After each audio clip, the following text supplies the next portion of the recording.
For 21 nights, Honourable Benson wiped Zikora's private part with a strange white handkerchief. On the 22nd night, she fell ill and died, and no one could explain why her grave was already dug inside Honourable Benson's compound before she even got sick. In the big, busy city of Abuja, there lived a very rich and powerful man named Honourable Benson. Everyone knew his name. He was a senator, a very important man who made big decisions for the country. He wore luxurious kaftans, and always moved around with big, scary-looking bodyguards. People greeted him with fear in their voices, bowing quickly and stepping out of his way. He liked that. He liked feeling important. Honourable Benson owned many big companies, both in Nigeria and in faraway countries. He had houses like palaces, cars that looked like spaceships, and enough money to build a city. People on the news called him a man of greatness, and many young people wanted to be like him. But deep inside, Honourable Benson was not a kind man. No, he didn't like poor people at all. In fact, he hated them. Whenever poor people came near him, he would frown like he had smelled something bad. He would say in his deep, harsh voice, "The poor should not live among the rich. They don't belong here." His favorite thing to say was, "Money rules the world." He would shout it loudly and laugh, a long, wicked laugh that echoed in the air like thunder during a storm. The most shocking thing about Honourable Benson was this: he wasn't always rich. Far away from the loud streets of Abuja, in a small, quiet village called Asaba, where Honourable Benson was born, his father was a shoemaker, a kind man who worked under a tree, fixing people's shoes. He worked from sunrise to sunset just to earn enough money for food. Benson's mother sold rice and beans by the roadside. She used to tie her wrapper tightly and shout, "Hot rice! Buy your tasty hot rice here." Their house was small, and the roof leaked whenever it rained. Sometimes Benson went to bed hungry. Sometimes he wore torn shorts to school. Life was very hard. But Benson was very smart. Oh, he was one of the smartest boys in the village. He always came first in his class and his teachers loved him. Because of his brilliance, a kind white-haired man from the city gave him a scholarship. Everyone was so proud. His mother cried and hugged him tightly the day he left for the university. He studied law and became the best student in his class. He wore a golden robe during graduation because he was a first-class graduate. Cameras flashed. People clapped. And from that moment, Benson promised himself one thing: "I will never be poor again." After school, he got a big job in the biggest law firm in the whole country. The owner of that firm was not just rich, he was a powerful politician, with deep connections to the most important people in the country. That man liked Benson. He took him under his wing and showed him how to play the game of politics. "Power is sweeter than honey," the man used to say. Benson listened carefully, learning fast. Very fast. But soon Benson's love for money grew bigger than anything else. He wanted to be richer, more powerful. He wanted people to kneel before him. To do that, he joined a secret cult. Very scary one. It wasn't just any club. It was a dark group where people made blood promises. One night, under the full moon, Benson stood in the middle of a circle. Strange men in black robes danced around him, whispering words in a language he didn't understand. A sharp knife was placed in his hand. A pot of fire burned close by. The leader of the cult, a man with a snake tattoo on his face, came forward and said, "To receive money, power, and unshakable success, you must give us your manhood." Benson's heart pounded in his chest like a drum. But he nodded. He didn't even blink. They took it. From that day, Benson could no longer have children. He could no longer make his wife pregnant. But he didn't care. He looked at himself in the mirror, smiled, and said, "As long as I have money and power, nothing else matters." Honourable Benson had a wife. Her name was Stella. Stella was not just any woman. She was very, very beautiful. Her skin was smooth like milk, her eyes sparkled like stars, and her smile could light up a dark room. People would stop on the street just to look at her. She looked like a queen. Stella was in her 4th year at the university when she met Honourable Benson. She had big dreams. She wanted to be a lawyer or maybe even a judge. But when she saw all the things Honorable Benson had, his shiny cars, his huge mansion, money and power, she thought, why suffer in school when I can live like a princess? So, Stella dropped out of school and married Honorable Benson. At first, her life was like a fairy tale. She woke up to breakfast in bed, maids polished her nails, drivers took her wherever she wanted, and cooks made her favorite meals. Every weekend she went shopping with her friends. Her wardrobe was full of glittery dresses, sparkling shoes, and golden jewelry. Her friends said, "Wow, Stella, you are so lucky. I wish I had your life."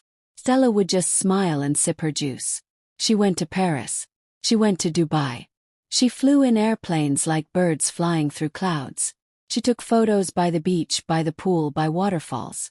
She laughed all the time and her life looked perfect. But then, things changed. Stella started gaining weight. Her face became rounder, her tummy got bigger, and her arms were no longer slim. She still tried to dress nicely, but her clothes didn't fit the same anymore. At first, she didn't think it was a big deal. But Honorable Benson noticed, and he didn't like it. One morning, Stella was eating when Honorable Benson walked past her. He stopped, looked at her and made a loud, angry sound. "Why are you always eating?" he snapped. "Look at you. You're fat. You're ugly now. Is this the woman I married?" Stella's heart broke into pieces. She looked at her plate. Suddenly, the food didn't taste nice anymore. He continued, "I married you because you were beautiful. You were something I could show off to my friends. But now look at you. You are of no use to me. All you do is eat my food and spend my money."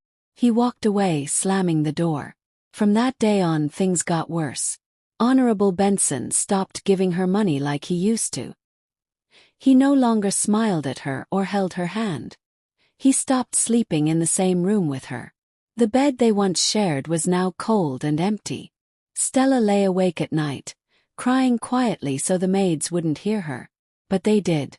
They all did. The maids, the driver, the cook, they all heard her sobs. They whispered about it when she wasn't around. "She used to be so happy," one maid said. "I feel sorry for her," another replied. Then, one day something horrible happened. Honorable Benson came home with another woman. A very young, tall woman with long legs and bright red lips. She laughed loudly and wore a short dress that glittered under the chandelier lights. "Stella!" Honorable Benson shouted. "Come and serve my guest." Stella came downstairs slowly, her heart pounding like thunder in her chest. She saw the woman sitting on her couch, drinking her juice and laughing at her husband's jokes. "Bring us drinks," Honorable Benson ordered, not even looking at her. With shaking hands, Stella did as she was told. It didn't happen just once. It happened again and again. Soon he was bringing more mistresses.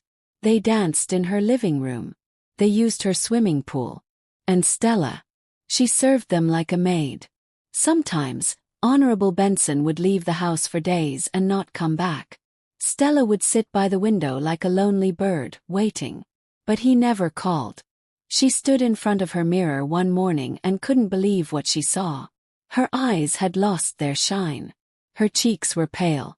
Her beautiful smile was gone. "I have to do something," she whispered. So she began to drink slimming tea. She began to jog every morning. She stopped eating full meals. But no matter what she did, her body didn't change as fast as she wanted. She wanted to look beautiful again right away. She wanted Honorable Benson to love her again. But nothing worked. She grew tired and sad. Her heart felt heavy all the time.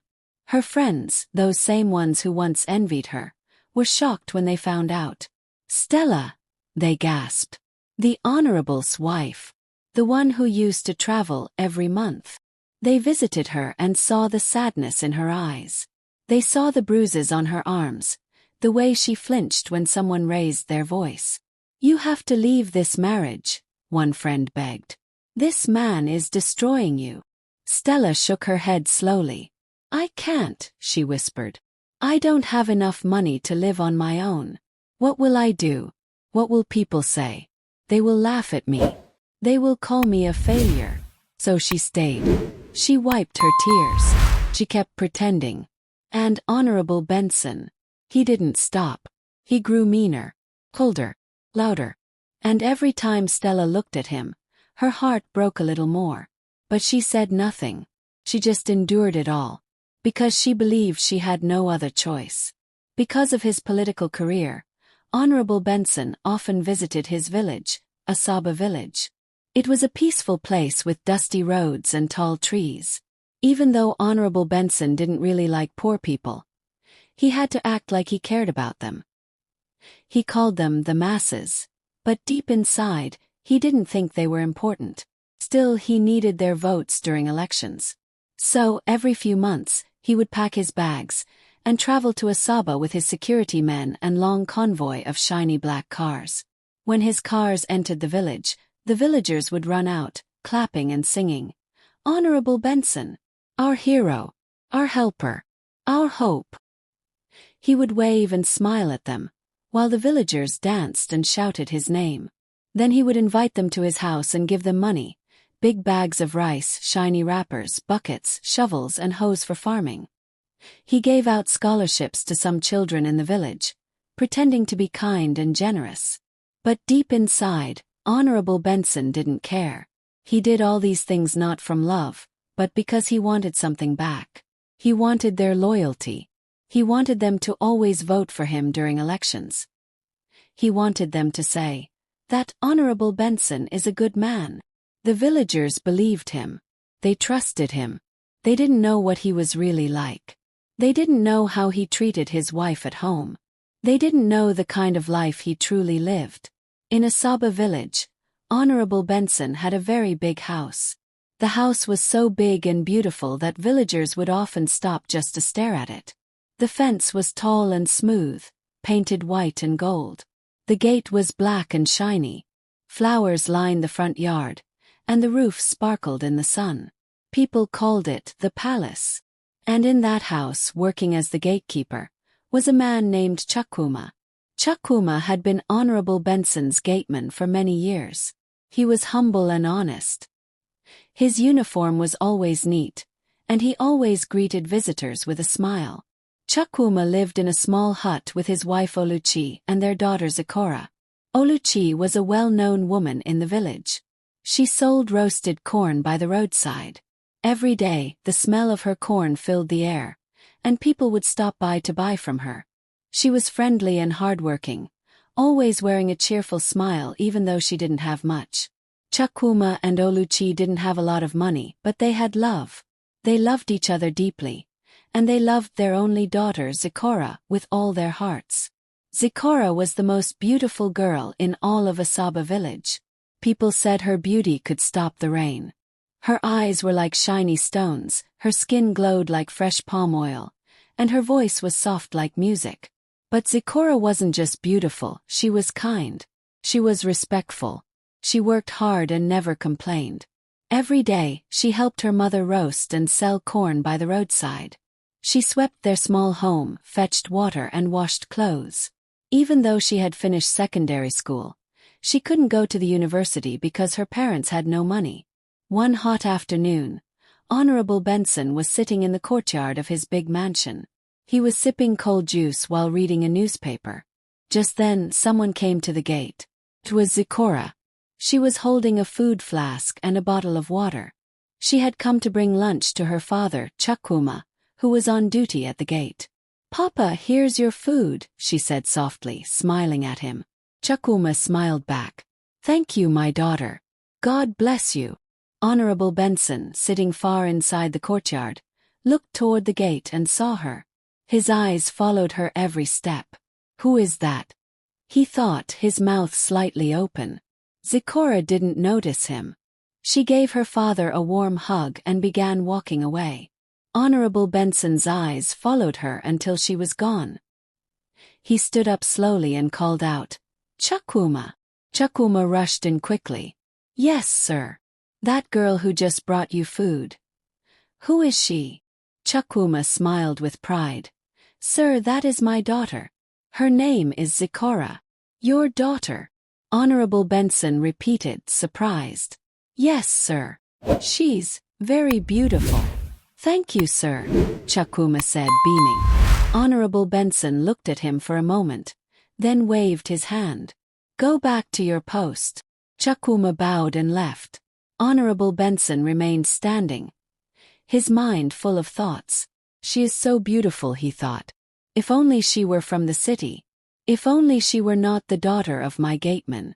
If only people didn't know me in this village. I would have made her one of my mistresses.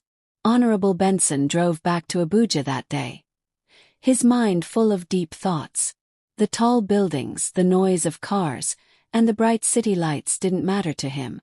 All he could think about was how to become the next governor of his state. He wanted power. He wanted respect. He wanted more money. And he didn't care what it would cost him. When he arrived, he went straight to see the Grand Master of their secret cult. The Grand Master was an old man with gray hair and deep, scary eyes. He wore a black robe. He lived in a dark, hidden house at the edge of the city. The place smelled like burning herbs and strange oils. Benson bowed his head in respect as he entered the room. He trusted that the Grand Master had the answers he needed. Master, Benson said quietly, I have come to tell you my plans. I want to contest for the governor's seat in the next election. I'm ready. Just tell me what I must do. I know it won't be easy, but I am ready to do anything. The Grand Master looked at him silently. Then he said in a slow, deep voice, Your request is difficult, but not impossible. If you can provide all that is required, and obey every single instruction without question, then you will become the next governor of your state. Benson's eyes lit up with hope. Just tell me what is required, he said quickly. I will go to any length to meet the demands. As long as I will become governor when all this is done. The Grand Master nodded slowly and leaned closer. There are 3 tasks, he said, and each one must be done carefully. If you fail any of them, you will lose everything. Benson's heart beat faster. The Grand Master raised one finger. The first task, he began, is for 21 days. You must not bathe, you must not shave, and you must not eat from fancy plates. Only eat from a wooden plate. Use your bare hands. No spoon. And if your wife is on her period, she must not cook for you. You must not touch her. You must not touch any woman. For 21 days. Benson listened carefully, not blinking. After the 21 days, the Grand Master continued, you will shave. You must bring me the hair. You will bathe and bring me the sponge and the water you used to bathe. Also bring the clothes you wore for the 21 days. And the wooden plate you used. Benson nodded quickly. I will do it. I will do all of it. The Grand Master raised 2 fingers now. The second task, he said, is that you will sleep for 48 hours. For 2 days you must not wake up. Whatever you see in your sleep, no matter how strange or scary, you must not tell anybody. If you say a word, the gods will strike you down. Benson felt a chill on his skin, but he still nodded. I understand. The Grand Master raised 3 fingers now. His voice became very low and serious. The last and most difficult one, he said, is this: you must find a virgin. A real virgin. You will need her vaginal discharge, her blood, and her body. She must be buried in your house. The one in your state. This must be done before the primary elections. Benson's heart skipped a beat. His fingers became cold. His mouth felt dry. He swallowed hard and looked at the Grand Master. I understand, he said, though his voice was shaky.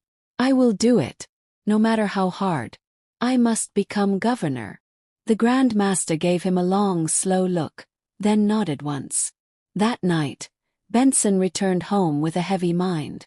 His heart was beating fast. He paced around his sitting room, unable to sit still. The first 2 tasks, I can manage those, he thought.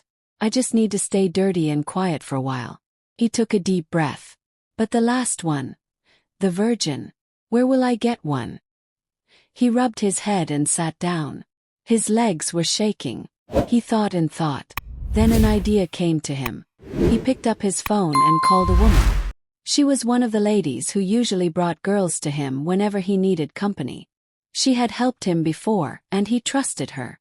When she answered the call, her voice was cheerful. "Honourable Benson, good evening," she said sweetly. "I need something special," Benson said without wasting time. "I need a virgin. A young one. Someone untouched." The lady paused. "A virgin?" she asked slowly. "That will be hard, sir." "I don't care how hard," Benson said firmly. "Search everywhere. Questions. Just find one. I will pay anything. Anything at all." The lady said she would try. "Give me a few days," she said. "Let me scout around." Benson ended the call and leaned back in his chair. Days passed. Each day felt like a year. Benson waited and waited. His eyes were tired. His phone never left his hand. He kept checking it every hour. Then one afternoon the lady called him back.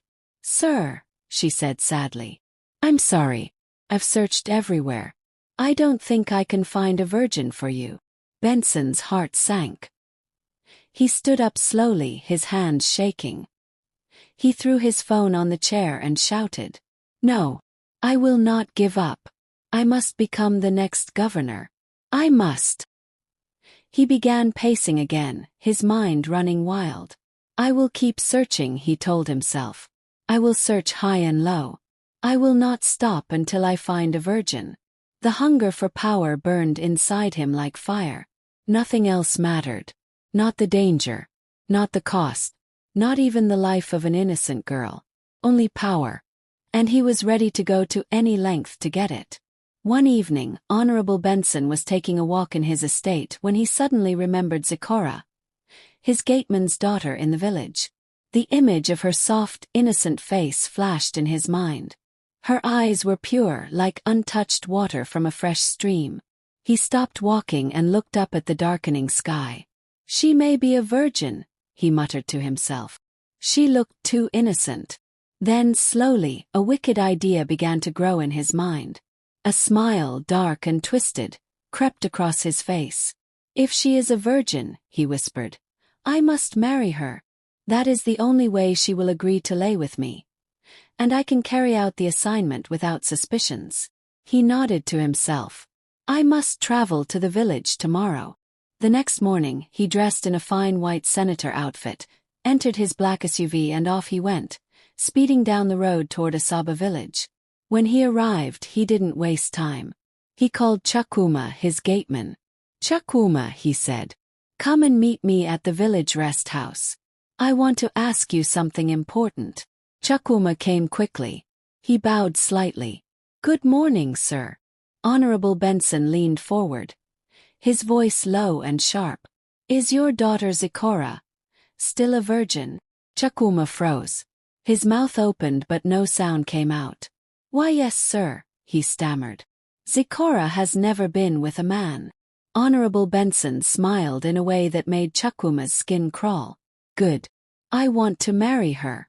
Chakuma blinked. "Yes, sir." He scratched his head. But why?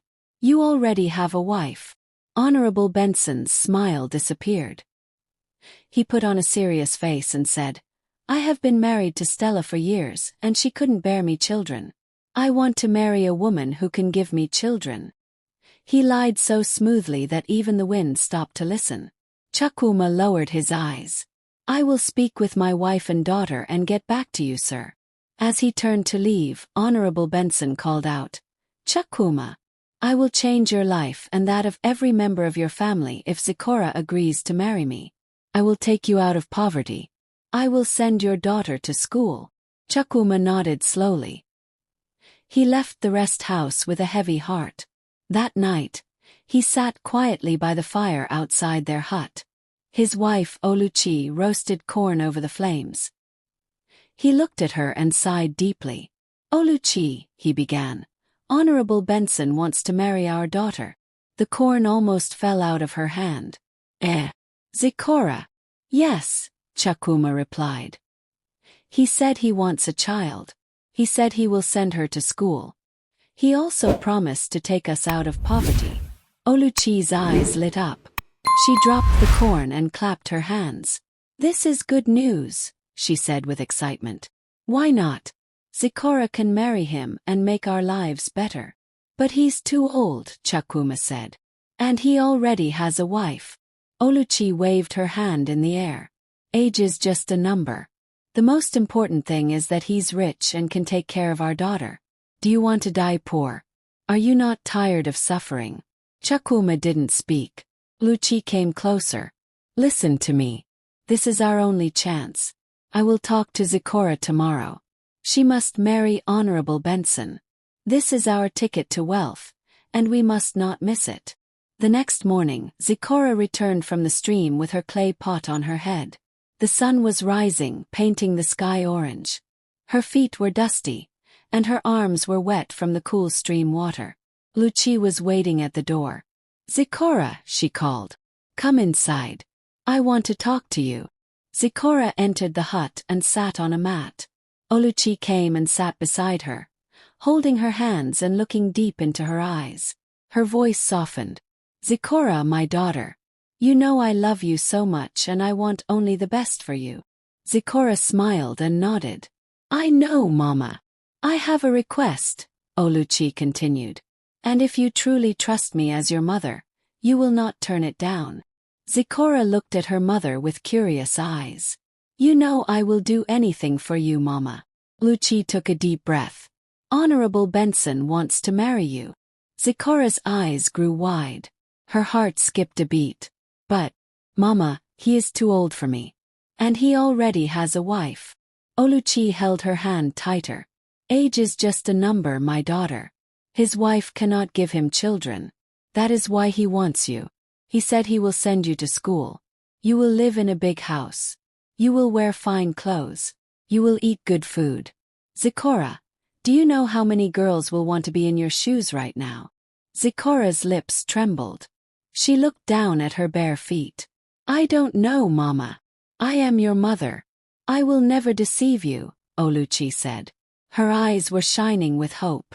Please, my daughter, do this for all of us. For your father. For yourself. This is the best thing that can happen to our family. Zikora sat very still. The hut was quiet. The only sound was the birds chirping outside. She felt like the walls were closing in. Her mother's words were heavy in her ears. Then slowly, in a quiet, shaky voice, she said, Okay, Mama. I will marry him. Oluchi let out a loud cry of joy. She jumped up, clapped her hands, and danced around the room. Thank you, my daughter. You have saved us. You have saved us. But Zikora stayed on the mat, her hands resting on her lap, her heart beating like a drum. A single tear rolled down her cheek. She had agreed. But something deep in her heart told her that nothing would ever be the same again. The next day, Chakuma woke up very early. He took his bath, wore his best clothes, and walked down the road to where Honourable Benson was staying in the village. His heart was beating fast as he walked, and his hands were shaking just a little. When he got there, he knocked gently. Come in, Honourable Benson's voice called from inside. Chakuma entered, bowed slightly and said, Sir, Zikora has agreed. She will marry you. Honourable Benson smiled. A wide, dangerous smile that reached only his lips, not his eyes. Very good, he said. He stood up and walked to the window, staring out like he was already seeing something great in the distance. Chakuma, he said, turning slowly. I will be bringing my people soon to pay her bride price and do everything needed to make her my wife. He paused and walked closer to Chakuma. But that's not all. I want you to resign. You are no longer a gateman. Think of any business you want to do, and I will give you all the money you need. Chakuma's eyes widened. Thank you, sir. God bless you, sir. That afternoon, Chakuma rushed home. He burst through the door with a big smile on his face. Oluchi, he called out. Oluchi, come out. Oluchi came running. What is it? She asked, breathless. Honourable Benson said I should resign. He will fund any business I want to start. He's coming soon with his people to pay Zikora's bride price. Oluchi clapped her hands and shouted for joy. Our lives have changed. Our enemies will hear this and choke. She danced around the small hut, her wrapper swaying, her voice full of excitement. That night, far away in Abuja, Honourable Benson picked up his phone and called his wife Stella. "I will be bringing home a new wife," he said sharply. Stella gasped. "What? You're marrying another woman and you're just telling me now?" "I owe you no explanation," he said coldly. "And I am not accountable to you. If you are tired of the marriage, you can leave." Stella couldn't believe what she heard. She dropped the phone, fell to the floor and wept. She cried and cried until her voice grew hoarse. She hugged her pillow and screamed into it. That night, she cried like she had never cried before. Meanwhile, in the quiet village of Asaba, people had started whispering. Some said Zikora's parents were greedy. Others said they had sold their daughter for money. "She is too young," they said. "But her parents are desperate," others replied. Soon, Honourable Benson built a new house for Zikora's family.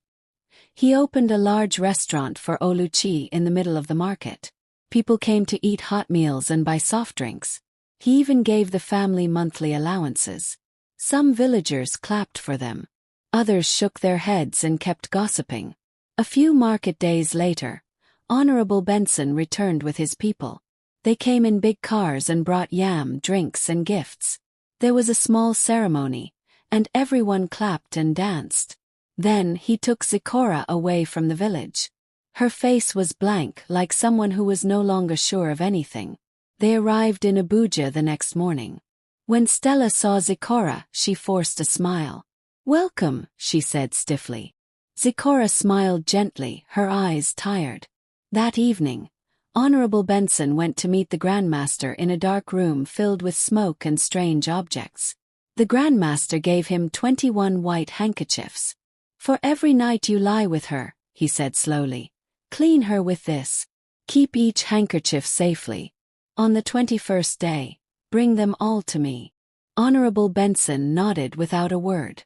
Each time he lay with Zikora, he did just as the Grandmaster had instructed.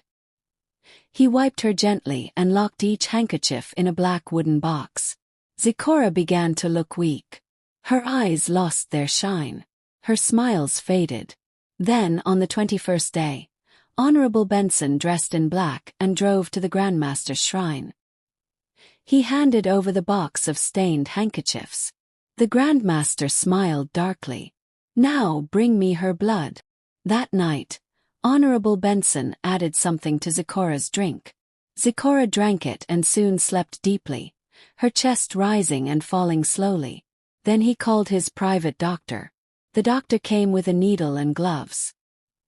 He took blood from Zikora's arm, wiped it clean, and gave the bottle to Honourable Benson.